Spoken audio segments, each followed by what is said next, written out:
Hello, my name is Joey, and this week I am joined by Paul. All right, mate. And by Dom. Hello. I've got no idea how long it's been since we last recorded one because we had an international break and we've had 3 games. So rather than asking for your moments of the week, I'm simply going to ask for your magic moments. Paul, why don't you start us off? Magic moments. Well, it'd have to be, if we're going for magic moments, it's got to be Shipley's goal, because that was a goal in open play, which we haven't seen that many of, and it was a really nice strike. It was a really good strike. Yeah. My moment of the week was going to be the issue I'm sure lots of people are having every so often, because I've got 2 screens and I'm watching upstairs because the kids were watching Strictly, so I had some peace and quiet while watching the game. I had Twitter open and I was trying not to really watch Twitter just in case. And I hadn't realised that my feed for my iFollow was about a minute behind. Yeah. So I looked at my screen and it's like, Rose sent off, penalty to Blackburn. And it's like, but we've got the ball in their half. This will be in, oh. Do you know, even worse than that is that my iFollow app pops up with notifications before the which is a really bad design, isn't it? They know you're watching the game because you're watching it on the app, but they still are like, guess what's about to happen? Yeah, it somewhat ruins some of the mystery of football, doesn't it? If someone, I imagine that would be a very much a Neil thing, would possibly turn to someone and be like, just so you know, in a minute they're about to score a goal. I don't want to stifle your excitement. Because then you start seeing all the pop, it's like it should never have been a red card, and you're like, well, this is content. Oh, he's pushed him over in the penalty area. Yeah, David Boost got very Richard Keys about it, didn't he? He was like, "That. Let me tell you now, that is not a sending off." You're like, "I love you, David Boost, but that is a sending off." I was going to say, it's like, isn't the rule? It's like if he's not, because I was discussing it on the Martin Winch and Oggy were discussing it, and it's like, well, he hasn't tried to play the ball, has he? Because he's pushed him in the middle of the back. Yeah. It's like he's got as far away from trying to play the ball as humanly possible. Even if the No. limb that he tried to use to play the ball had have been close to the ball, it would have still been illegal because it was his hand. Yeah. So that my moment of the week was sort of the Nostradamus of Twitter, just really ruining my day. I would have thought your yeah. moment of the week would have been getting your shirts at last.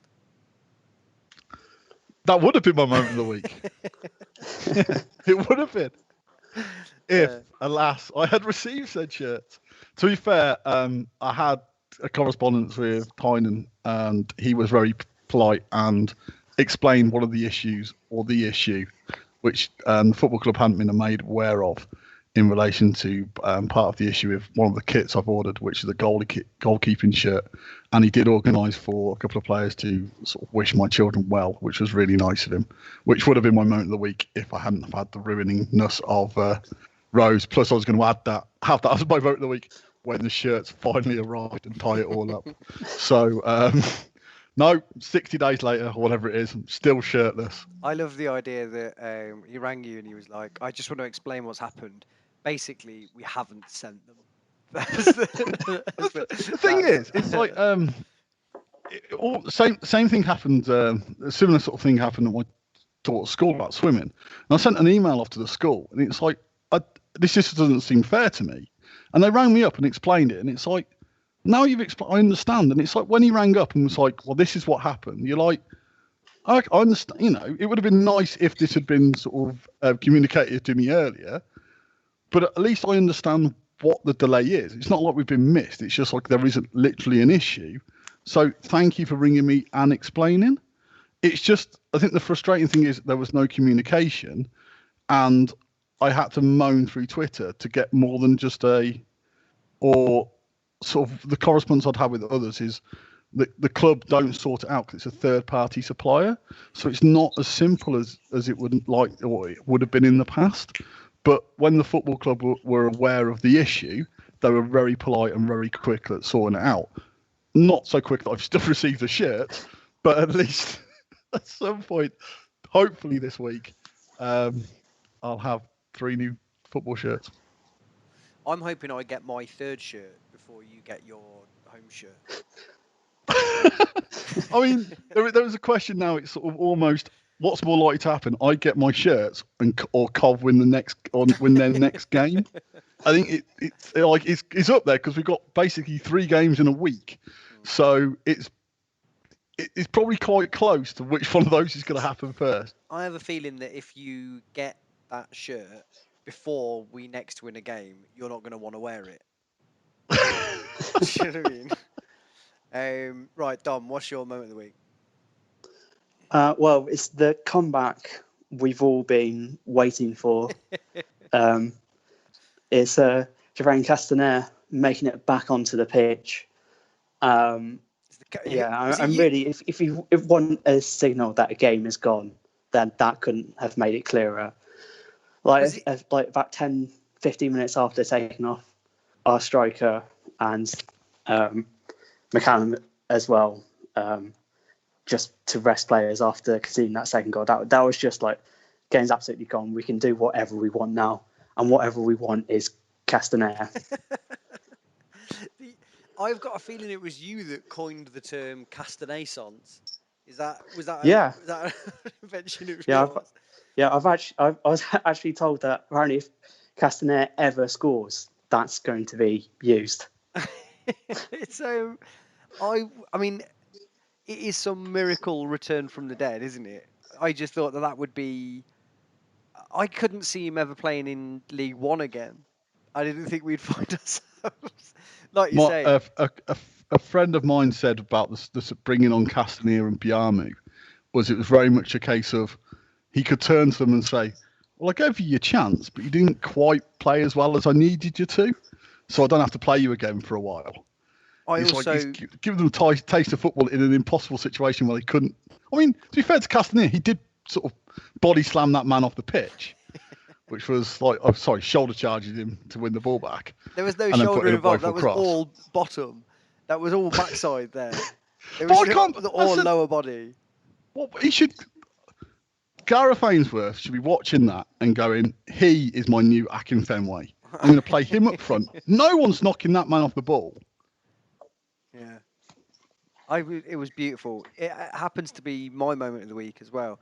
Was in that game, him what looked like fairly obviously fouling someone, and then him turning around and furiously protesting to the ref about the free kick that hadn't been given.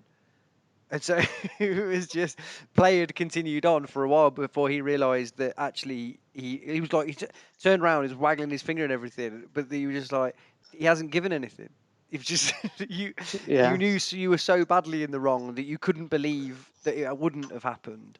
Um, but in terms of what you said, Paul, about the how far the game had gone and giving them being able to say that they give him a chance.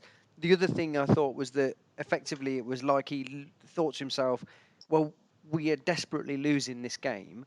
I need to do anything that will make the fans even slightly happy. And then looked at the bench and saw them two and was like, well, there's going to be a certain section of fans who are going to be appeased just by seeing their faces. Ideally, he would have liked to have made a substitution of Shipley on at the same time. I think would have been the ideal treble, wouldn't it? Right, I'm going to. Brentford is so long ago that I'm going to give you kind of a minute on it, and that minute is largely that we had a big long conversation about the Bournemouth game, didn't we? And the idea of to what extent are we rolling over and having our bellies tickled by superior opposition? And I actually felt like, whilst we clashed on the Bournemouth game, Paul, I thought that your words actually were representative of what happened against Brentford. I didn't think we needed to be so comprehensively overwhelmed by them, but we were. Um, and I thought Morosi was good, or at least that Morosi looked like he started to wake up a little bit because I think he's had a little bit of a slow start, which could possibly be explained by kind of the strangeness of the transition between the 2 seasons or whatever. But that he made a number of good saves and looked a lot more alert. Um, I thought Ivan Toney looked good. I thought their first goal was very strange. In that, was it Ryan Giles just fell over like his batteries ran out? yeah. Um, So I've watched that back again. 'Cause I have done some research for this. I could have watched the 9-minute highlights of the Swansea game, but I didn't. I watched 2 minutes. But I did watch the Brentford game again for 2 minutes. My question about Giles was, did he fall over because he was just in the wrong position and he couldn't rearrange his feet, so he basically fell over? Or did he just fall over because people fall over? Well, this is the thing. I don't think people in general just fall over. That's what made it such an interesting phenomenon to me. I don't think people, generally speaking. You want to spend more time with my daughter? She falls over at the drop of a hat. But like a 22-year-old man from a standing start, I don't think even on a football pitch is prone to just sort of arbitrarily falling over. so I don't know what I can say about that. But obviously we don't know what happened. Presumably, like you say, he must have just got his legs in a tangle. But I've watched that back quite a lot, and I do keep. It's a shame because if it was Sky, we'd have 50 angles of it, but it's just a bit too far away to really glean what happened. But overall, it was a game that I felt like a little bit like with the Blackburn game, but arguably a more disappointing version of it because we still had 11 men on the pitch. But I felt like they got their second, and then that was that, really, wasn't it? So Swansea then. Dom, you're going to give us a bit more of a... Hang on. I didn't watch the Brentford game because I did other less interesting things. Everyone's told me that the last 20 minutes against Brentford, we were like Barcelona, like 1970s Brazil, playing the best football that anyone's ever seen. I can't believe you've cut that out. I thought that was like the positive after the Brentford game was we reverted, because you sort of missed out the fact we started Bakayoko up front, we changed system, and we reverted to the tried and tested 3-4-2-1, and suddenly we were amazeballs. Yeah, but I think we'll talk about this quite a lot today and possibly argue a lot about the severity of it. But I think that the only sort of thing that you've got to have a lot of balance on in these last few games is I do think we're missing a ton of what you would call our first team players. And I think, again, it's probably gone under the radar a little bit that Kelly didn't play in the last few weeks, because I thought, again, he stood out against Blackburn. And I think that him, no Dabo, no Ham, even no Walker to a certain extent, who I think you would have imagined would have been a stronger proposition than Bakayoko or Biamu over the last few weeks. I think and Rose, I think we missed against Brentford, didn't we? I think we've been properly hammered by that, and I think probably every club has been. But if you're an established Championship club with a bit of a stronger set of backup players, you're probably affected by it less, aren't you? Anyway, Dom, you kick us off on Swansea. Yeah, so off the back of that fabulous 30 minutes against Brentford, where suddenly it was back to February, and we were looking like a team who could take care of possession. We were better against Swansea. I thought it was sort of a different dynamic to sort of the end of that Brentford game, where while we did look a lot more sort of composed and just seemed like players were just a lot more familiar with where they needed to be on the pitch and how to link up with each other. We sort of set about pressing Swansea and unsetting them, and I think that was sort of the most encouraging aspect of that performance last Tuesday, was just that we seemed to figure out there that the one way we can sort of make up for our sort of lack of quality or lack of pace or physicality in this division is just by working our absolute balls off. And you saw that certainly in the first 30 minutes there, that sort of front three was pressing as a three, was making Swansea sort of life playing out from the back is just a lot more difficult, and ended up trying to just go over our midfield a little more into that front three they had of Shaqires with Ayew and Lowe providing the pace and sort of movement around it, and that ended up seeming to suit us. Again, sort of a lot of energy, maybe not quite the number of chances you would have wanted from an improved performance, and I suppose that's where the concern with that performance is. Like, even sort of at our best, they only mustered one goal, and it led to, and we conceded quite a sloppy goal just for half time. So going on to the goal itself, what really impressed me about that was Sam McCann's run and link up with Matt Godden in the build up there. McCann's really impressed me in that right wing back role. It's just sort of the intelligence of the runs he makes. It's sort of not necessarily that he's uber skillful or pacey or physical. What we saw with that goal was just sort of an urgency about him. He knew to continue his run after he'd made the pass out to Godden in that wide area, and that sort of gave us an extra body in the box and led to Shipley just having a little bit more space to get a shot away, which looped in, great finish. And another aspect of that performance against Swansea that was very good was Matt Godden, just his involvement outside the area at that time. Without Hammer in the team, and with Giles has been sort of our main creative outlet, Godden created more chances than anyone else for us that night, which I thought was quite interesting, because the one thing you criticise Godden for is what exactly he does outside the box and whether it's enough that he scores goals if he's not giving us that focal point in attack. And I thought you saw more of that side of his game on the evening. The goal just before half-time, just a little disappointing. The back three got moved around. McFadden got outpaced, and the cutback came in. It was a very good finish from IU, but it felt like an avoidable goal. And then just after half-time, it felt like Swansea had taken control of the game. They'd taken off their sort of recognised striker in Jaqueres and put on an extra midfielder, which sort of gave them a little more possession, sort of got into more dangerous areas, but didn't quite feel they were going to make that breakthrough, which possibly led to Jamal Lowe with an absolutely disgraceful attempt to win a penalty, as Jerry said, and which had absolutely conned me when I was watching it live. And I watched it back, and it was just a horrendous attempt to win a penalty. Sort of turns McFadden, and then he just decides to go down, holding on to McFadden to make it look like a push. So yeah, nothing in that. And then the ridiculous thing is, if he'd have stayed on his feet, McFadden would have fouled him for a penalty. Yeah. Because he was goal solid. McFadden sort of did have he started to hold him, and then because he felt a bit of touch, he fell over. But if he'd have waited like 30, like not even 30, like 10 seconds, he probably would have been bundled over. It was one of those ones where sometimes you just think, if you'd have actually committed to try and score a goal, you probably would have got the penalty you wanted anyway, or you would have had a shot at goal. You didn't need to fall over because you were through on goal. This is what baffles me about football at the time.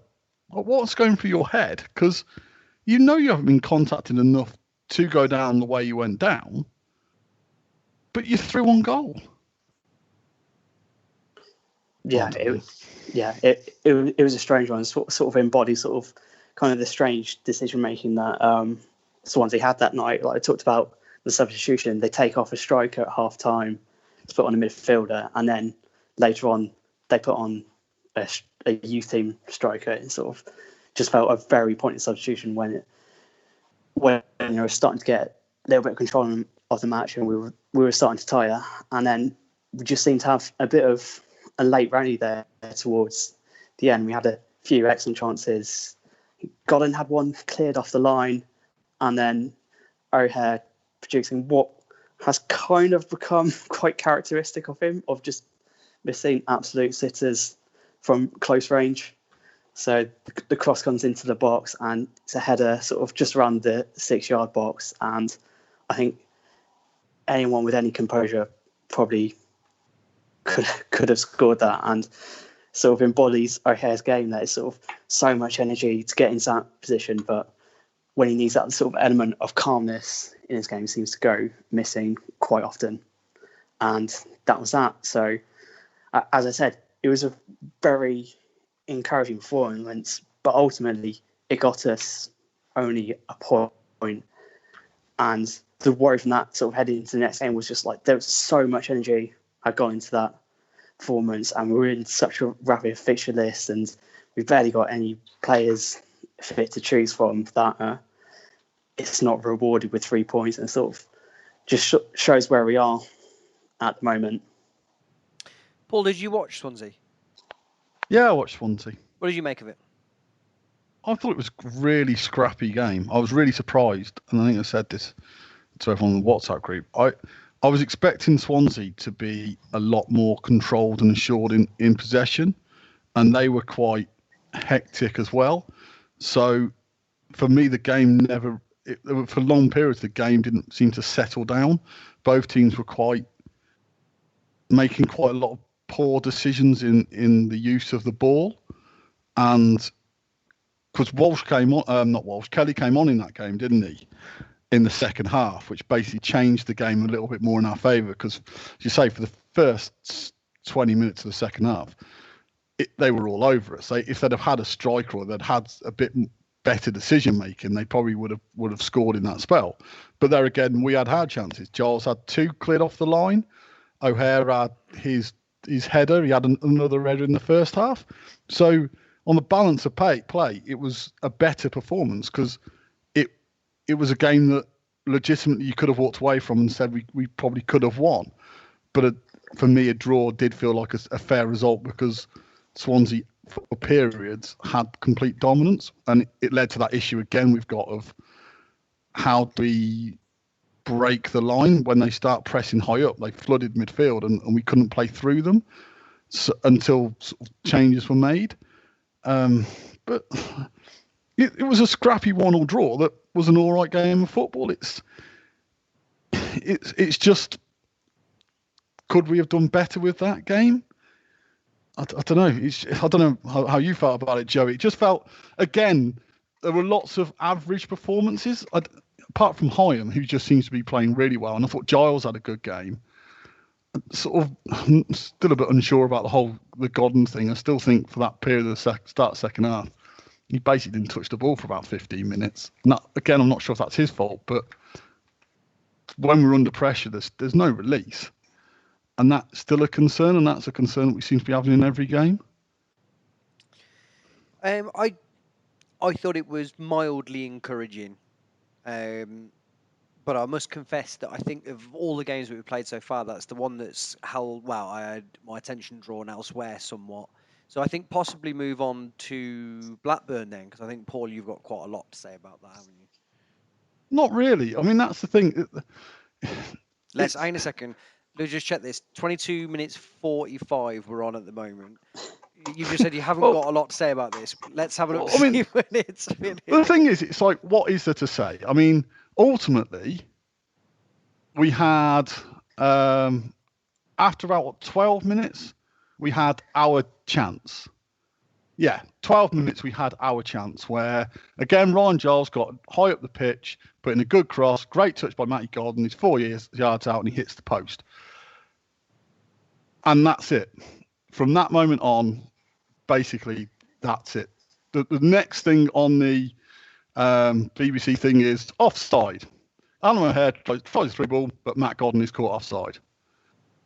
And it's like, well, that's a bit of a tendency for this season. And then 14 minutes, Michael Rose dismissed.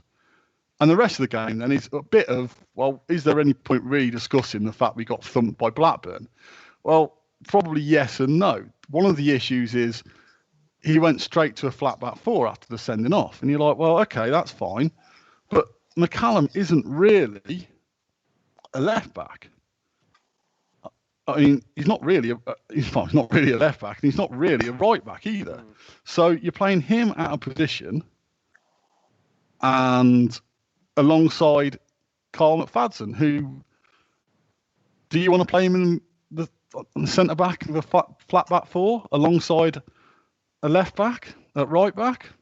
And if you look at the highlights, 3 of those goals sort of tell you no, you don't, because he's part of his job in the middle of a back 3 is he goes for balls and he leaves his defensive line.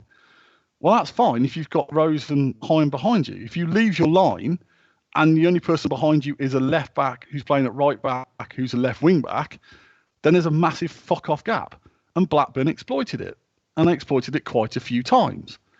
And if you're looking on the positive side, if you'd have told me at half-time we were only going to lose 4-0, I probably would have taken it, which I think is quite depressing because we were just going to get hammered. There was nothing there. And I know you can argue, well, we were down to 10 men against a better team. We were, but that doesn't mean you should get hammered. We're looking to survive, basically, this season. And that means we need to sort of stay up somehow, anyhow. And that might come down to goal difference. And just getting thumped 4-0 because we went down to 10 men might not be that helpful for us. And I think there are some issues in the side. There are some things that we need to sort of start resolving because we played twice in the next 4 days against Middlesbrough, who are quite a difficult team, and Reading, who are top and only dropped 2 points all season, Dom. Yeah, and have only conceded 1 goal. Yeah. And the Blackburn team who thumped us, up until Saturday, they'd beaten a really shit a really shit Wickham team and a really shit Derby team. Blackburn weren't in lots of form either. I know they've scored 16 goals, but most of those were in those 2 other games and then 4 against us. So they look like they're a free scoring side, but they just happen to hammer bad sides. And that's what we were on Saturday. And I said, you got the legitimate argument. If you went, no, it's all down to the red card, I can't argue with you. But the question there, they got 4 against Derby and 5 against Wickham. So they're 16 goals. They got, 13 of them in 3 games? We should have made it more difficult for them. Even when we went down to 10 men, we should have made it more difficult for them. Should we have brought in on Ostergaard and sacrificed Allen or O'Hare? Well, probably, because we suit playing 3-5-2. We could have played, or 3-4-2-1 or whatever. We could have played 3-4-1-1. We could have kept the stability of the side by changing the system to a flat back forward, putting O'Hare on the left wing. For me, it made Blackburn's job easier because we weren't set, we weren't organised, maybe we have trained 4-4-1, and that was what we were going to do as soon as we got players sent off. Maybe the players knew that, but they didn't look like they were fully engaged in the situation. And to be honest, they didn't look fully engaged in the game. Quite a few of them were just a bit slow, a bit off pace. The ball was bouncing around. There wasn't a lot of desire to win the second ball.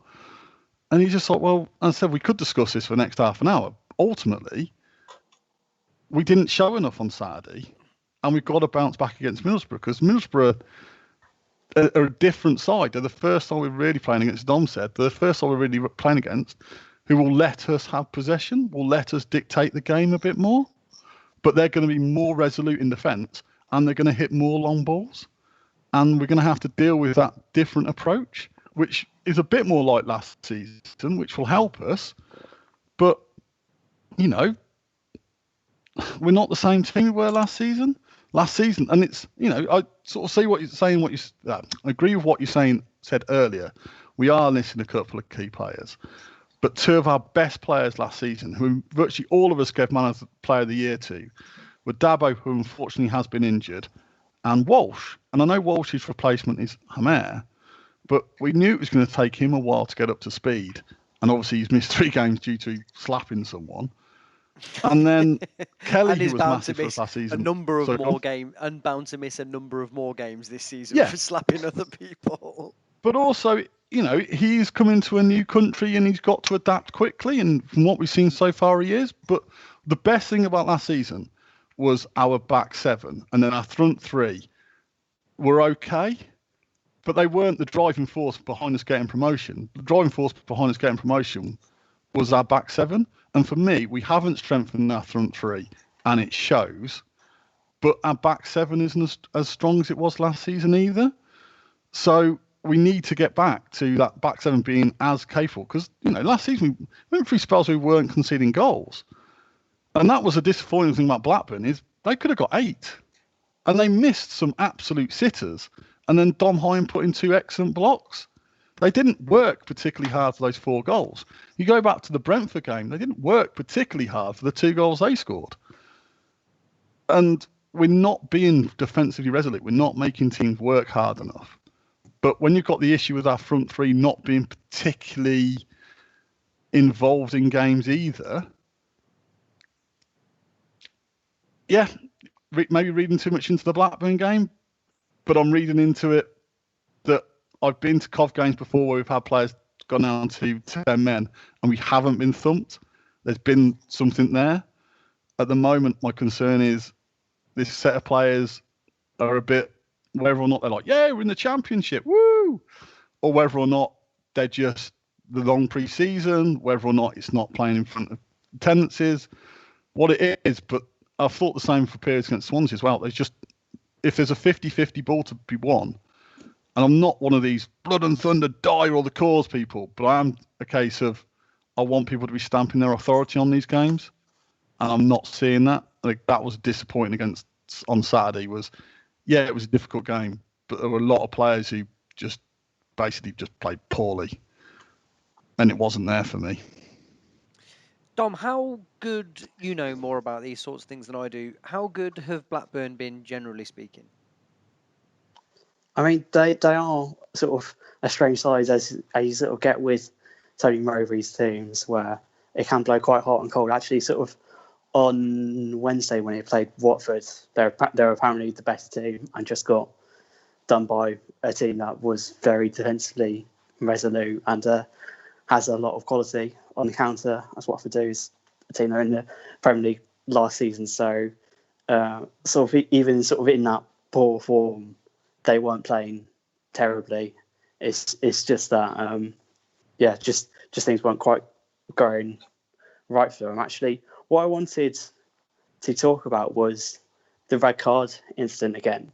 I actually thought that was quite concerning, the manner in which Black ball over the top just completely turned our defence, and Rose just didn't react well to it at all. It just didn't seem they were quite prepared for that threat. We didn't put pressure on the ball. It was like in their own half, I think. So perhaps sort of that's part of a deliberate strategy. But I think one of the areas that is quite concerning for me is how we defend in wide positions, because we play such a narrow formation. There isn't always that person there to put pressure on the fullback when they put in the early cross. And that wasn't the first time during that game that Blackburn put in a threatening cross from one of their fullbacks that caught us a bit flat-footed. And yeah, that's something that I'm slightly worried about, because I don't know how we go about it, whether we push up and try and stop that ball, try and be more aggressive, but our backline isn't fast at all. So it's sort of that quandary of whether we commit to being sort of a more high pressing side and sort of work on those energy levels, or try and figure out how we can make ourselves a resolute defence from the set of players that we have. Do you think if Dabo had been playing, he would have covered that run? Because McCallum sort of just not trying to take away from Rose, because I think it was poor defending, but sometimes you do get caught with that ball, and that's where you need your fullback or wing back to sort of either let you know the guy's there or cover that run. And I felt McCallum maybe didn't help Rose as much as he could have done, because you don't always know what's on your blind side, especially if the player you're sort of aren't expecting to be there or expecting to be covered by one of your teammates. Or am I just sort of trying to let Rose off the hook and he was completely at fault? Perhaps it just seemed like the sort of angle that ball was travelling, it was sort of in that zone of where your right-sided centre-back would have been looking, considering that is the setup of that back three is very much Carl McFadden is sort of the aggressive sort of stopper in there who's going to push out. You want those wide centre-backs being able to drop back and cover. So, yeah. McFadden isn't playing well, is he? I mean, it was, whether or not he could have done anything better for the Swansea game, but I don't know if he got... I just expected him to get there by hook or by crook for that ball that went through into the channel. just maybe got unnerved by the Brentford game and Bournemouth game where he gave away was it Bournemouth or QPR when he gave away the penalty, so he was a bit more reserved.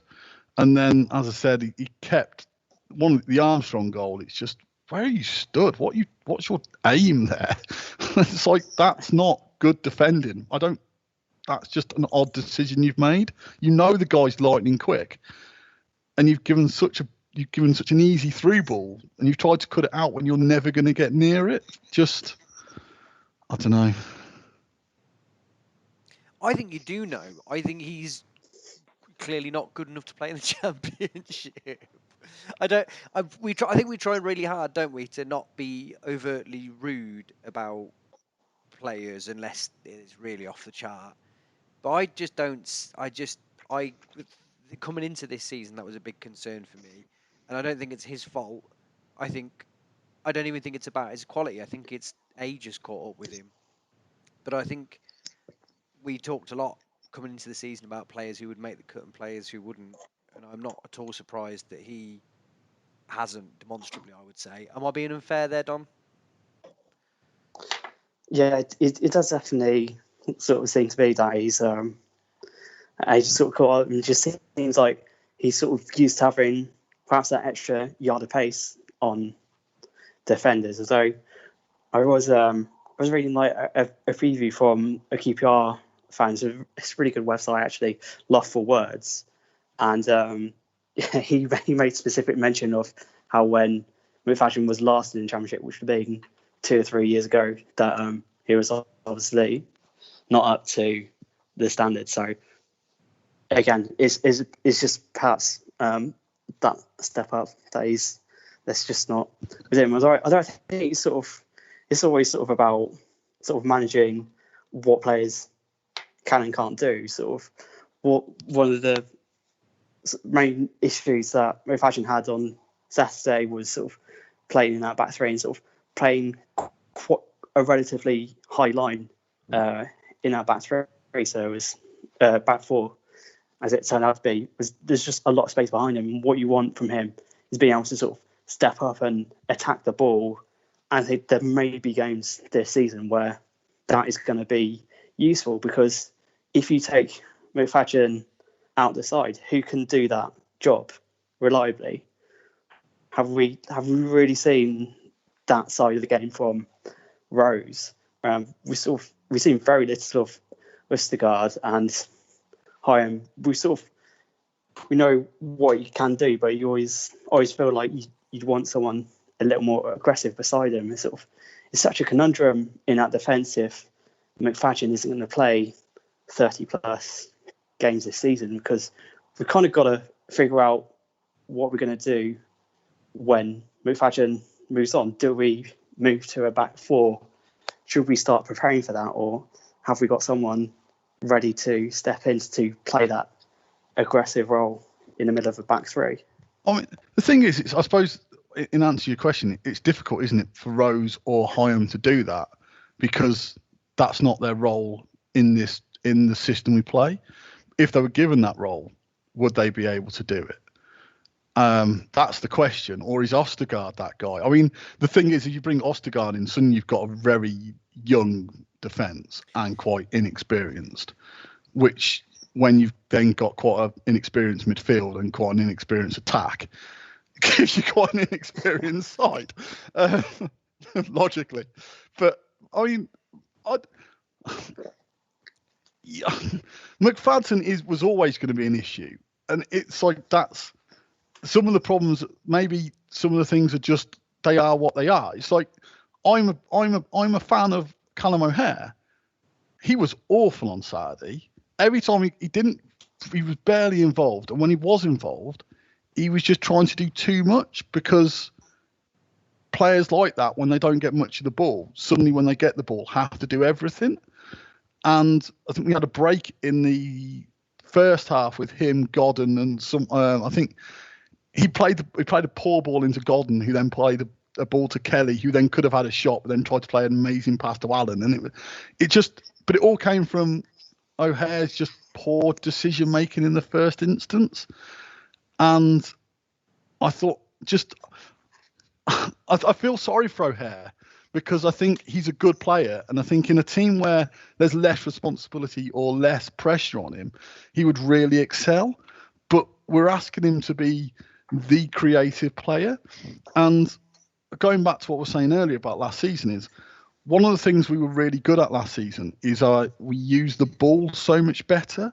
And I know that's where Hamer comes in for Walsh, in the fact that Walsh used the ball intelligently and his choice of passing was good. And without Hamer there, you've got Sheaf, who just hasn't shown enough for me yet. Again, it's Blackburn. It was just defensively he was poor, but when he got on the ball, it was just quite a lot of bad passes, just poor passing or passing decisions, which seems to exacerbate the problem of us having a man short. You can have a man short as long as you don't disregard the ball when you've got it. If you're going to give Blackburn time and space, they're going to tear you apart. They're going to tear you apart more if you give them the ball really easily as well. And it's just there was quite a lot of that from the team where they just weren't. There was not a lot of pride in what they were trying to do when they were on the ball, which doesn't help, which makes us a poorer team. And that's where we've got to get back to. If we keep the same system, which I think, it's horses for courses. Last season, that system worked because our strength were the players where we had that system really helped us out. It got Kelly and Walsh both on the pitch. It got our 3 decent centre-backs on the pitch. In McCallum, we had the perfect left back. In Dabo, we had the perfect right back. And then, as I said, the front 3, I think people forget that basically he kept rotating for the front 3. He kept rotating O'Hare, Shipley, Westbrook and Allen. And they would have 5 or 6 games, and then he'd try the other pair, and that would work. And O'Hare last season was very much an impact sub up until the later part of the season when he started becoming first choice. But he's not a man who's played lots and lots of first team football. And there's a lot of responsibility on him because if you take him out, you've got Hilsner, who I think, did he score a free kick for the under 23s the other day?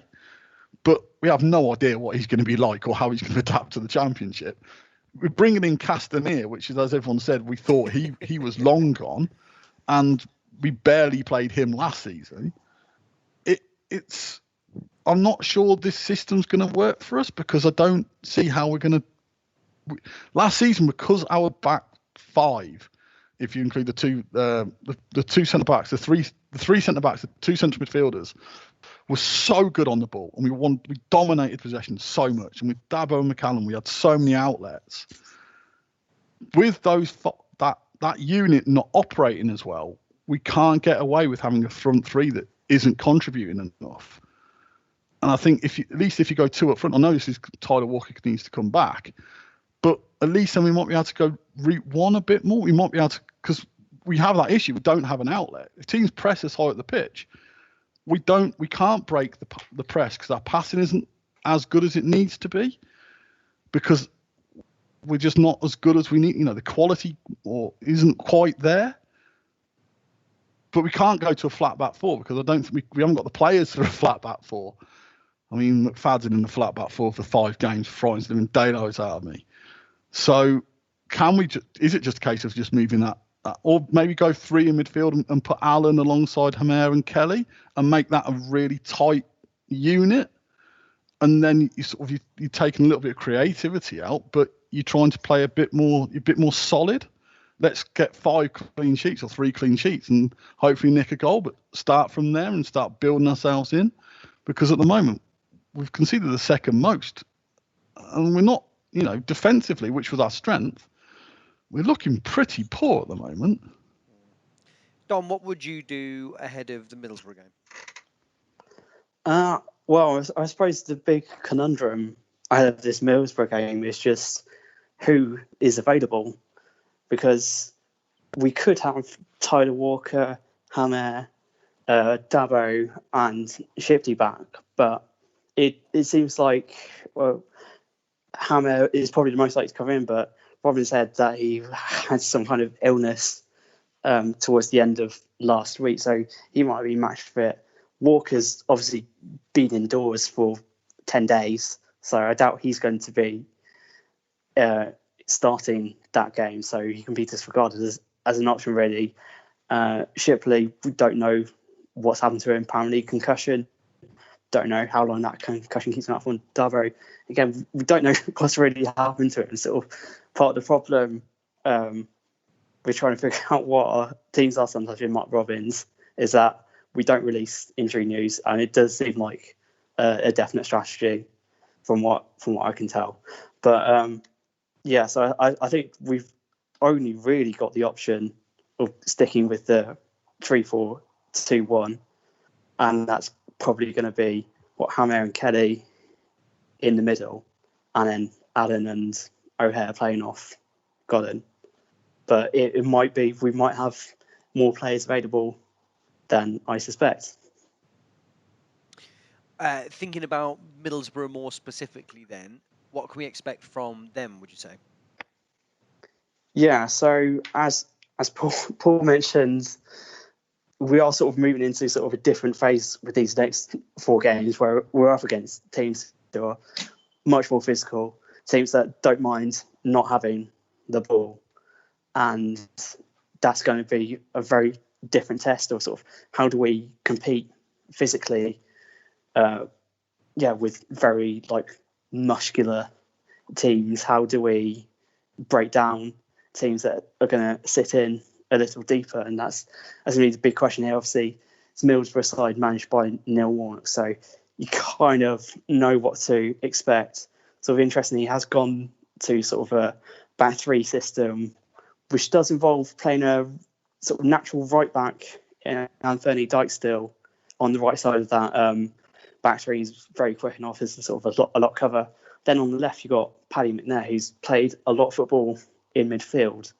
So it's an interesting setup. And in the wing backs, he has played actual wingers in those roles. So he can go quite attacking if he needs to. It's not just simply keeping things very tight at the back. Although, looking at the comments from their game against Cardiff at the weekend, Neil Harris didn't feel like Middlesbrough were exactly one of the most progressive teams. He said basically we couldn't get into any kind of rhythm because every time Middlesbrough got on the ball, it just went forward over our heads. So, sort of some tactical nuances there, and sort of going through the team sort of in midfield. It's a very sort of organised and physical setup. You've got Sam Morsey in there, who's just a really assertive midfielder at this level. Was excellent for Wigan Athletic over the past few years. You've got Johnny Howson in there, who's been around for quite a while. I remember him being quite an attack-minded midfielder, getting into the box at Leeds United, and he's slowly gone dropped further back as he's got older. He's 34 now, which seems incredible.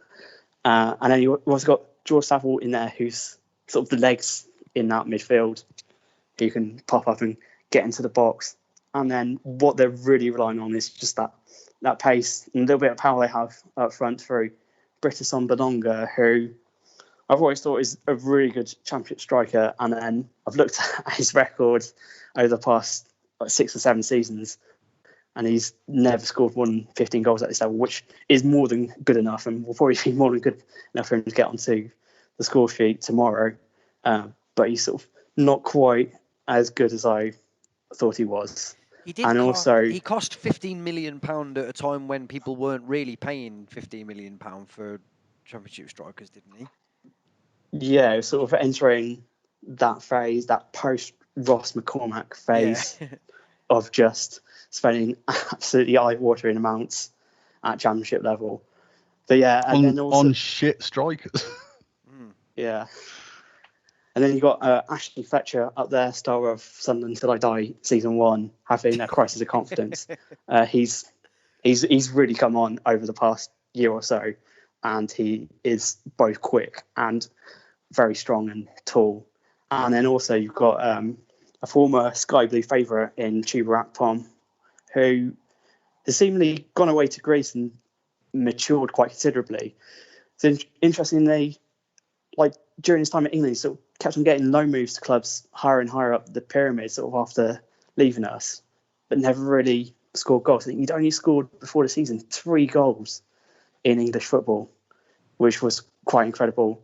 But in his first 2 games for Borough, he scored, and sort of a useful addition to that attack, just sort of allowing Bournemouth to rotate his option, and then playing in behind that front line. They've got Marcus Tavernier, who can also pop up at wing back, very quick and skillful winger, and also Patrick Roberts, who about 5 or 6 years ago was being talking about sort of as one of the next big things, and had some good spells at Celtic. Yeah. He's a very good player. Fitness does seem to be an issue for him at the moment, but yeah, he's sort of one of those sort of standout names at Championship level who will decide a game on his own. Was he at Man City? Yeah, he sort of played for Fulham when he was very young, which saw Manchester City spend money on him. And he's just been one of those footballers who's been at a big club and gone out on loan and just sort of lost that momentum in his career. He's meant to have kicked through and been exceptional for about 5 years now, hasn't he, really? It's a Josh McEachran style stalling, isn't it, I think, of a career. Yeah, so that is kind of the challenge for us, is how we handle that physicality. As I've mentioned, it's quite a robust unit, and then they've just got that ability to counter and pounce on us. So that's going to be a test. And then on Friday night, if you want to talk about it, we host Reading. Yeah, I'm not looking forward to that. I mean, I'm not sure whether we need to know. I mean, will they be there? Some teams have that amazing start, don't they? And then they just, like Wickham did last season, and they ultimately got promoted. But whether or not they would have got in the playoffs had the season finished is a massive question mark. But they were exceptional for the first half of the season, and a bit like us and the Mowbray. Is this Reading thing just they've just 7 games? Teams have a run of 7 games where they play really well. This is theirs. It just happens to be at the start of the season, or is this actually you've got to watch this Reading team? They're very good. They're on their way. Well, it is. They are just a very strange club at this moment. I mean, they have been for quite a few years, where sort of since John Medeski's left as owner of the club, they've had all sorts of foreign owners involved, and they've had periods of spending loads of money. They've had periods of cutting back, and this season is sort of kind of somewhere in between cutting back and trying to have a go for it. They actually sacked their manager about 2 weeks before the start of the season and appointed Veljko Paunovic, whose managerial career is very strange. He had won the Under-20 World Cup with Serbia, and then he was one of the worst ever managers in MLS with Chicago Fire, and had seen a very strange appointment for Reading. Sort of very strange to just completely unsettle all your pre-season preparations for. And they're supposed to sort of be going for it after that. But then for financial fair play reasons, I think they missed out on signing quite a few players that they otherwise would have, and have ended up with a curious squad where there is some good championship experience, there's some decent quality going forward, and then there's a few like kids, there's a few random players on loan from Benfica. It's something that sort of happened by happenstance, really. It hasn't been planned for. But what this Reading side has been about this season has just been so imposing at the back. They've got Michael Morrison and Liam Moore as their centre-back partnership. Very physical and aggressive centre-back pairing. They're quite youthful at full-back. And then in midfield and attack, it's sort of a strange one, really, because they haven't really got going as an attacking unit, but because they don't concede goals, it kind of doesn't matter just how good they are going forward. So they have only conceded 1 goal. They've allowed very few shots inside the penalty area when you're breaking it down. So it's not like they've just been completely lucky. They do have a really good goalkeeper in Rafael Cabral, who was at Napoli for a while, and we're seeing as sort of the next Brazil #1 keeper, but then just didn't play for about 3 or 4 years. But yeah, he's a very good goalkeeper, very dominant. But then they do have a really good counter-attacking threat through Ovie Ejaria, who was another star, I think, of Sunderland Till I Die season 1, funnily enough. And who else? Oh yeah, Yaku Maite, who sort of very curious, not quite a wing, not quite a forward, whose nickname on Twitter by himself is La Brute. Nice. He's sort of got a lot of upper body strength. He's quite fast and skillful, so he can kind of blow hot and cold. Sort of adding to that kind of dynamic, they've got Lucas Shaw, who's a lankier striker who's got a bit of skill to him, and has been one of those players who's blown hot and cold a lot through his career, and seems to be blown quite hot recently for Reading. So yeah, the overall story of how this has come together for Reading is quite strange. I'm not sure how sustainable it's going to be, but this 7-game period isn't now like an insignificant portion of the season. They're probably going to be around there for quite a while, unless something is going to completely implode once they start losing a game or two. They're probably going to at least be top half. But then again, you kind of look at what their manager's done before, and you kind of wonder whether they might just implode for no real reason. But yeah, you can't really use that as a form of analysis. So they're going to be interesting to see how they go on after this. Yeah, so definitely a team to watch. And I wonder whether this is actually a game we might end up having a chance in, where it doesn't seem that way. Sort of in the game with a league leader who's just conceded 1 goal, but maybe this is just one of those occasions where if we can bring our game and at least be quite solid, then we could have a chance of getting a result against the league leaders. And perhaps once you get that kind of result, that starts to give the players a bit of confidence that, yeah, they actually do belong in this league and there is a way to get results if we put in the right effort and if we have the right organisation about us. Wouldn't that just be bloody football? That's my observation on that. Right, perfect. Cheers, Dom. Paul, are we going to dip into your post bag, or are we too late on? Oh, we can quickly do it. Charlie Harris asks, where does our next point come from? Well, Reading, apparently. Reading, yeah. Dom's answered that. I mean, Middlesbrough is an interesting one because a good friend of mine's a Middlesbrough fan, and I think they're just looking for we'll finish. Cause they basically got rescued by Neil Warnock last season, so I think their aim is we'll plod along mid-table, we'll be fine. So I think they're not the most difficult team we're going to play against. Reading, as Dom just eloquently said, could implode, and then after that we've got Forest, which could be big just because they're a team that are down there and struggling. And if we're going to start going, well, we're not going to pick up points against Brentford, then you've got to look at teams like Forest and say, well, we've got to get something out of that game. And that'll be the 10-game point. So, then it's sort of you're virtually a quarter of the way through the season. We've got to really assess where we are. So I'd like to think we're going to win one of the next 3 just to sort of give us that boost. Okay. Fair enough. Basically, question... Should Hammer and Dabo come back into the team if they're available? And should McCallum play left wing back and Giles moves into left midfield? And that's from Anthony Hornsby. Dom, I'm going to leave this one to you. Well, if Dabo and Hammer are fit enough to play, then you play them because they're 2 of our best players.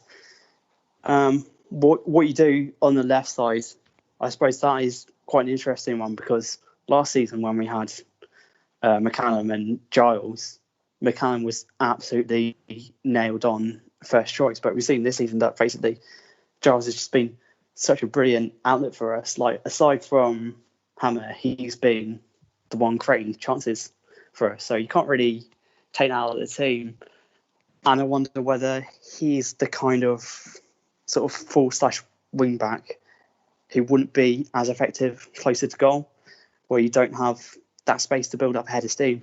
I think one side of Giles' game that needs to come on is just that decision making at times, where he can get up that line really well and drive at players, but he doesn't really look to beat them. He'll try and stand them up to get a cross in. And I wonder whether, if you're playing in a front three, you need to offer a little more of a goal threat. Sort of kind of like Gebedo last season, where just in that sort of very specific setup of a front three, having a really orthodox winger just isn't as effective. But then again, Giles is really quick and could be a really good outlet for us if he was sort of just playing off the shoulder of the opposition defence. I mean, that's what we saw in the Shrewsbury game last year when he was playing against us, where he completely murdered us out wide, just playing very high and wide and almost on the shoulder there. So it is something I'd like to see happen, but my suspicion is that Giles is a wing/fullback now, and it's just going to be between him and McCallum. And at the moment, Giles is offering a lot for the team at wing back. Cool. I think Giles. You take Giles out, you basically diminish our attacking outlets at the moment. I think he's one of the only players who's seems to be unfazed by what's going on. I think it'd be a bit harsh to take him out. I know defensively he's not that great, but I think what he gives us going forward, without Dabo and with Allen and O'Hare not playing particularly well, I think you take Giles out. I mean, even less likely to get a goal. Again, he was the man who created the chance for Godden on Saturday just by driving with the ball. I think I sort of agree with you. I think he needs space to play into. Whether or not he'd play as a left winger would be okay. I think just playing in the inside channel, whether or not he'd get bogged down because I don't know. I think I'd just keep him where he was for the moment. Henry Liggins wants to know, is how do you spell it? How do you pronounce it? Papaga or Paga. Anyway, the young 17-year-old, is he the solution to our problems? No. Cool. And then just says, Heim's been class and Kelly makes a real difference when he plays. Yeah, we touched on it briefly before, but I know that Paul, you and I have already talked about it. It'd be interesting to know where Dom stands on it. But I'm tentatively going to say that I've been most impressed with Hyam overall so far. I know that obviously Hamer has really stood out and one or two other players, but for everything, all that's been Hyam, I think, has just been brilliant. What would you say, Dom? Yeah, and like I think I mentioned this last season. One of the things I do privately and don't release because I don't think I'll see that meaningful is like I'll have a spreadsheet with just player ratings in after each game to go, how does I feel about it? And totting up this season, Hyam is at the top, and as he tends to be whenever I've done this over the past couple of seasons, he's just always been there, just sort of that reliable sort of 6-0, 7-ish performance. And I think a lot of other players this season have been very good at times, but just haven't had that same level of consistency as Hyam has, and just haven't as looked as sort of composed and unfazed by this level as him. I've given up on Who Scored, the website, because the Who Scored website gave Carl McFadden a better overall rating for the game on Saturday than Dominic Hyam. No. Just no. I don't care how you've done that. Just no. Shut up. Just give up. If you think that's your algorithm's coming up with those answers, your algorithm's wrong. Because, I mean, people sort of have a go at me every so often from sort of being negative on players and sort of making opinions on players and then being sort of trying. It's like, Go back and listen to the podcast we did after the Yeovil game where they got when we got stuffed 6-1. Hyam was hammered after that because he was shit that day. And you watch those goals back and he's at fault for about 3 of them. He was horrendous. And the progression that guy's made is phenomenal. And it just shows, it's like, you do the right things. You play football the basic way. You get the basics right and then you develop from there. Then you can go as far as you want. And he's just typical, just every time he's just stepped up. And he doesn't do flashy things. He just does the basics. But again, on Saturday, he did the basics really well and he stood out because he was unfazed, he was unfussy, and he just did his job. And there were quite a few other players who didn't do that. And that annoys me more. If you try your best, you're shit. Doesn't matter. You tried your best. But if the ball's there to be won and you're a bit, we're 4-0 down or 3-0 down, it's Blackburn, they're better than... It's like, well, you're going to get beat. You're going to get hammered because Blackburn aren't going to go, you're right, we are better than you, we're going to give up now. They're going to be like, well, we can get more goals. And Hyam never gave up. And I think he's the epitome of this. Basically, what I'm saying is if we get relegated, Hyam's not leaving the Championship next season because he's already demonstrated he's good enough to play at this level. And I think the players we've had over the last couple of years, he's one of the ones I feel a lot of pride over because he did have his rocky spells. But he's just continually fought. Each time you think, we brought in a different centre-back. We bought Rose last season, that's the end of Hyam. Bought in Ostergaard this season, Hyam's going to be... And each time, he bounces back and he comes back stronger. And he shows that he's one of the first names on the team sheet. And I think he deserves a lot of praise for that. Anyway, that's my Hyam 5 minutes. Someone's asked, Sky Blue Hub says, should we put Hamer at right back until Dabo returns? So that again? Put Hamer at right wing back until Dabo returns. I'm answering that. Move on. Okay. All right. Jamie asks, obviously I can't speak for everyone, but I'm loving being in the Championship and couldn't care less about not being in the Prem. Oh, that was the, sorry. Question, are we ever going to enjoy the fact that we're in the Championship? This is by Edible Plastic.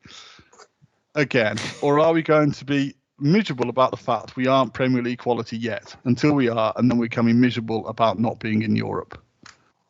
I've got a feeling he actually wasn't looking for an answer to that question. Yeah, I what would you say, Paul? How would you answer that? I would say I was really happy when we got promoted to the Championship. As soon as the season starts, we're a Championship club, and I want us to do our best and win games and draw games. And the way that we played on Saturday, regardless of the result, would have annoyed me if we'd have played that way against anyone at any standard of football in any competition, because I didn't find it enjoyable. I didn't find the way we rolled over and had our bellies tickled particularly enjoyable. And that's nothing to do with the fact we're playing the Championship and losing. It was just, for me, the attitude was just, it wasn't quite there. And you could disagree with me and say, the players put in their best, that's fine. For me, what I saw on Saturday was a bit, it's going against us. Oh, okay. And that frustrates me because this is a hard league. This is a hard division. We knew that when we came into it. But you've got to take that challenge on. You've got to face it down and sort of going, we're always going to lose against Bournemouth. We were always going to lose against Brentford. It's like, well, yeah. But if you went into the Premier League, you could write off all 38 games and going, we'll do all right because, we've got to beat Wickham. Wickham are probably looking at Cov going, we can beat them. Because that's what happens. The teams at the bottom will look at each other and go, we can beat them. So there are no easy games in this division. Yeah, there's different levels of hard. But if you go into games accepting that they're going to be better than you, and you don't try and work out ways of closing that gap, then no, it won't be enjoyable. Because I'm sure if you ask the Derby fans who went through the season, they got 13 points in the Premier League, bet none of them after about August were going, yeah, we're in the Premier League. They're like, Oh, we're getting thumped each week. This isn't much fun. Because losing games of football isn't fun. I'm sorry, it's not for me anyway. All right, Mike Holborn wants to know. Very quickly, On. we were talking about whoscored.com, weren't we? And I've just been moved to have a look at their. So we can look at this season's kind of first 11 based on ratings and the ratings that those players have got. Ryan Giles apparently is in the team, but the second worst overall rating with 6.2. Sorry, the third worst overall rating with 6.2. Apparently, the worst player that gets into our team is Hamer, 5.8, although presumably influenced by sending off. And yeah, it's the markings of it are ludicrous, basically. They're presumably much cleverer than I am because I've been watching all of these games and I don't understand any of this at all. Sorry, I'll let you carry on.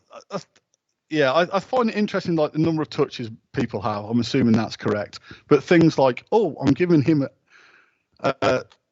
it's attacking players are going to make more key passes, so you can't have it weighted on key passes because this is no criticism of Godden at all. Against Blackburn, he made 9 passes.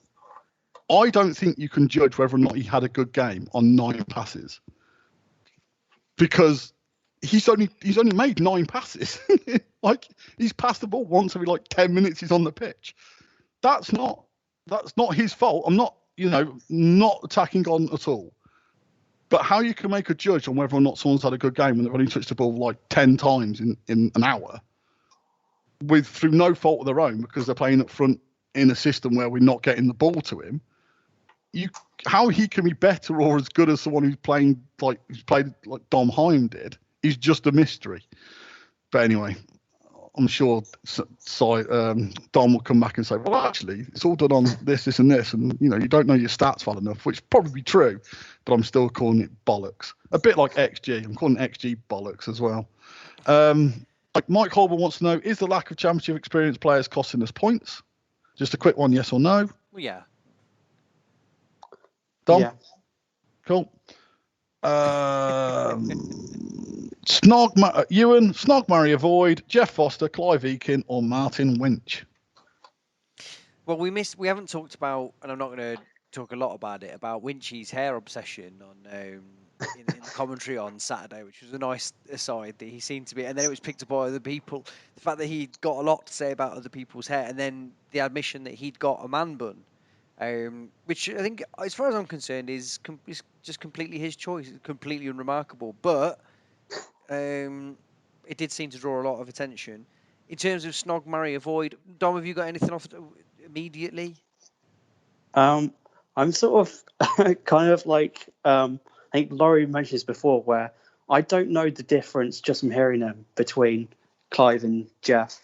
Like, I haven't listened to enough CWR to just know that. So they're just the same person in my mind. So I can't comment an answer that's been fair. Maybe I'd marry Clive. He's the one who does commentary, just so I could give him a crash course in pronouncing players' names. Against Swansea, he just gave up completely pronouncing Gurhey's name. He just called him Girl for 45 minutes, and no one picked up on him. And there's also against Brentford, Biamu. That's right, yeah. Who got any number of different pronunciations by him and Doggy, to be fair. Yeah, I think that answers that, doesn't it, Paul? Definitely does. It reminds me, didn't Ed once say that being interviewed by Jeff Foster's like being interviewed by The Mist? Yeah, that's right. Yeah. Friend of the show, Ian Herron, wants to know if you bring Ostergaard straight back in, but as we don't have anyone else to play there, I'm assuming the answer to that one is yes. Yeah. Matt Gray, interesting question. Do you guys bother to click club links anymore, or do you wait for 1 or 2 unaffiliated Twitter accounts to just tweet the content verbatim? And then does Hamer come straight back in? And if so, who misses out? That's easy. It's Sheaf. I know people thought he played all right against Swansea, but literally he was all right, not great. He was all right. Against Blackburn, he was shite. So yes, for me, Hamer comes straight back in. You two can answer the other question. No, because I've been told roundly that I need to get a grip and that times have moved on. So that's fine. That's fine. Yeah, cool. All right. So Michael Hickey wants to know: once Rose is back from is Rose suspension 1 game or 3? I'm It's 3, I assuming think. 1. Yeah. Okay. So when Rose is back, basically, do we drop McFadzean? Yes or no? I would. Uh, But go on, I, Dom. sorry. Yeah. I don't think it's quite the right juncture. I mean, as we discussed earlier, I just think you leave that backline, and as a result, much of the rest of the team very inexperienced. And I haven't seen enough from Oscar in particular to know whether I trust him without sort of an experienced presence alongside him. The worry for me is that the thing that characterised what I was most annoyed with against Blackburn is we. It was another team that realised that we could be got at because we had only one option in releasing the ball from Morosi, which is to go short, but then not move it very quickly. And also, if you look at all of the other teams that are playing out from the back in the Championship this season that are good at it, their keepers moving the ball incredibly quickly, and then they're moving it out quickly. We're quite ponderous, and we were able to get away with that in League One quite a lot. Or we were able to move quicker because people were not pushing up as high as teams like Blackburn and Bournemouth and Brentford really did. And the thing that I found terribly frustrating against Blackburn was this continuous loop of eventually playing the ball out and then maybe playing 1 or 2 short passes and then attempting something sort of semi-resembling a more direct pass, not long necessarily, but something just a bit further up, and it just immediately finding a Blackburn player. And I think the whole point of having a McFadzean in there, I agree with what you're saying about the aerial dominance and the aggression, Dom. But I think surely the idea of experience has to be that he's then responsible for saying to those around him, and I'm thinking specifically Sheaf, Rose, even Hyam to a certain extent, just saying to him, you've got to stop that. You can't just keep doing that over and over and over again. Sheaf especially, and I think, when he kept doing it, and I kind of think, well, I'm not. I know that nominally on paper he has, well, no, demonstrably he has more experience than the others. But I'm not totally convinced this season that we're seeing a positive impact of that so much as it's just he is older and he has played more games. But I don't know whether actually seeing, and actually the other stuff is kind of the giving away of penalties and the kind of really the sort of leading from the front bit of it. Well, actually, it's the opposite. I think he's making a lot more mistakes. So I agree with you. What I want ideally is, I want Martin Craney for some reason. That's in my head. That's the answer to everything, like it's 10 years ago. But I'm not convinced. Whilst I don't want an inexperienced back three, I don't know whether just having. I mean, I wouldn't. My dad was experienced, but I wouldn't put him in the team at the minute, even if he was still alive. I was going to say, I mean, it's a bit harsh comparing Carl McFadzean to someone who sadly passed away many years ago, but I'm sure they've got the same turning circle. This is a very difficult one for us to answer. Kedwando asks, could we stop giving the ball away, please? Well, yeah, that's. Well, from my point of view, yes, but I can't speak for the team. Matt Partridge just asked about Ryan Giles, which is a fair question. Basically, he's good going forward. Is he good enough defensively? But we've covered that. But is there anything else? And another question from Patrick Andrews, basically, if when Dabo's fit, does McCallum go back to left back? But again, I think that seems to be. I find that really interesting, to be honest. The discussion about who's first choice left back, when for me Ryan Giles has been one of the few players who I've yet to see have a bad game. I know he's made mistakes, and I'm not denying he's made mistakes, but I've seen players be shit, and everyone going, "Yeah, he'll be all right." He'll come good. He's arguably the most convincing attacking outlet that we've had of anywhere in the team, isn't he? Definitely. I know obviously Dabo's missing, but as I said, for me, O'Hare is regressing at the moment. And I said this at the start of the season. I'd love to have brought in a senior, either striker or number 10, because I think O'Hare would be brilliant in a team where he was the second guy. Yeah, My concern I like is that, yeah. I don't think he's not the main guy. He might be in 2 years' time. Even like, yeah, we're going to survive. Basically, we've got O'Hare in the team, and he's that guy.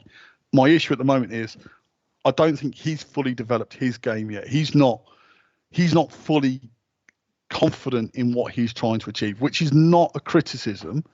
It's just a fact. He hasn't started that many games. He is still a very inexperienced footballer, and you only get experience by playing games, and he needs to be playing lots and lots of games. But ultimately, in his career, he hasn't started 50 games yet. He's only made 56. He's made 73 appearances in his career. I'm not sure how many of those are actual starts. So I think we're putting a lot of, and I said this at the time when we signed him, it's a great signing, but I don't think because we've signed him, we should be looking at like, oh, we signed Callum O'Hare, we're going to be in the playoffs. It's like, he's a good player, but he's still a long way short of where he's going to be. And I think the pressure on him could be too much to be that guy in this team with the players he's got around him. Anyway, that's a thought bringing McCallum in to the left side of the defence, play him in the middle. No. Fair enough. It's all just sort of Nebulous. almost feels like just like rearranging deck chairs on the Titanic. Maybe not quite as grave, but I don't think we're going to come up with in this podcast with the set of players that we have just the perfect solution to our lack of creativity and struggles defensively. I think it's going to take players getting better than they already are. And yeah, just developing that confidence. I don't think there's going to be, oh, actually, we should have been playing 4-3-3 and we should have been playing Papago all along. It's not that's not going to happen. It's going to be attritional. Are things panning out how you expected them, Dom? Are we sort of? I think because obviously when we got promoted, there were lots of people who were like, "We're going to get in the playoffs," and I think we were all a bit like, "Okay, chill your beans, dude. This is a big step up." But we've been hammered a couple of times this season. Are we where you think we were going to be, or are we slightly behind where you hoped to be? I mean, if I gave you £100, how many of those £100 are you going to put on us staying up? I'm not going to give an answer like that because I don't bet at all, and yeah, I don't really sort of understand that side of it. But yeah, I think this has gone slightly worse than I was expecting, but not too much. I think what really got me down was the Bournemouth performance, where I sort of just felt going into that game that, we've got that momentum from promotion on our side, and we sort of know that we've got a system that works and we can work really hard and make things difficult for a side that's been used to losing, and that just so wasn't the case. We were just miles off it, and we thought the defence would be okay, and that's sort of looking like it's got holes in it. So that's been a frustrating side of it.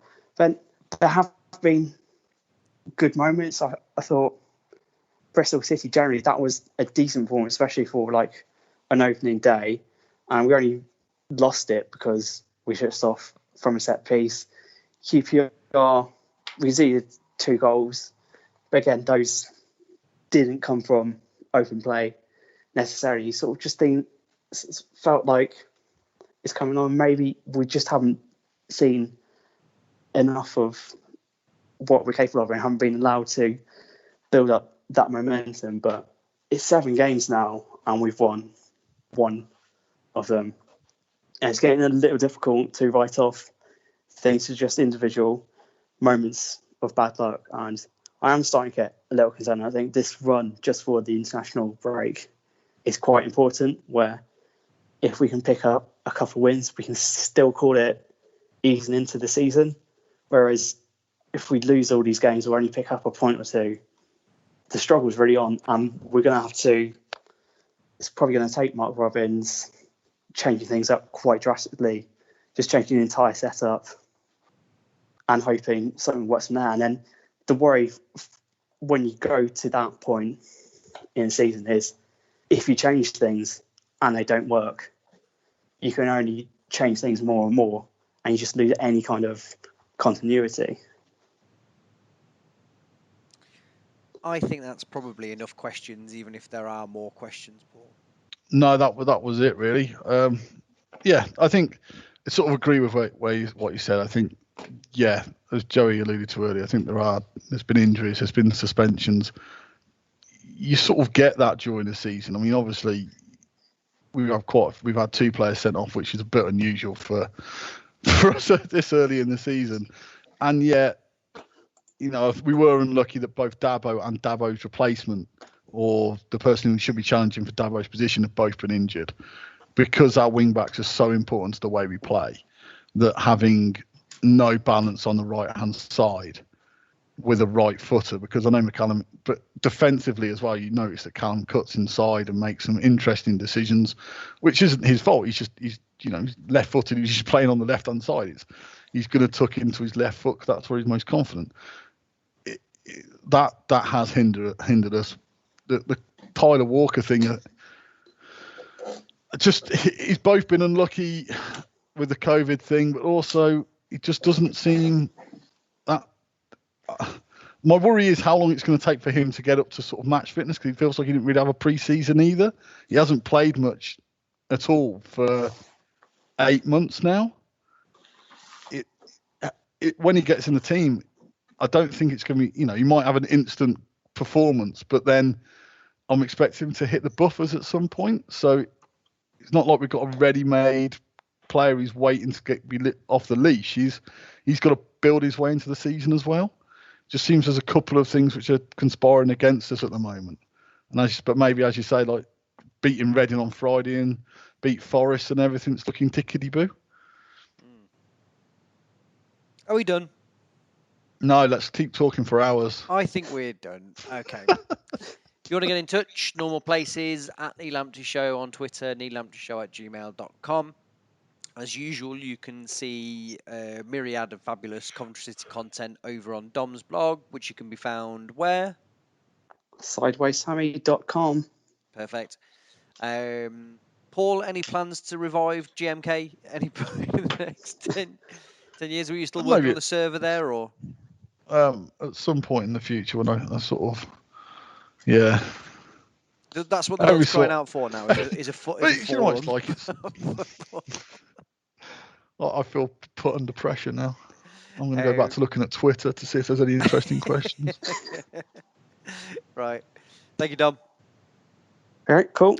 And thank you, Paul. Yeah. Thank you for listening. Bye.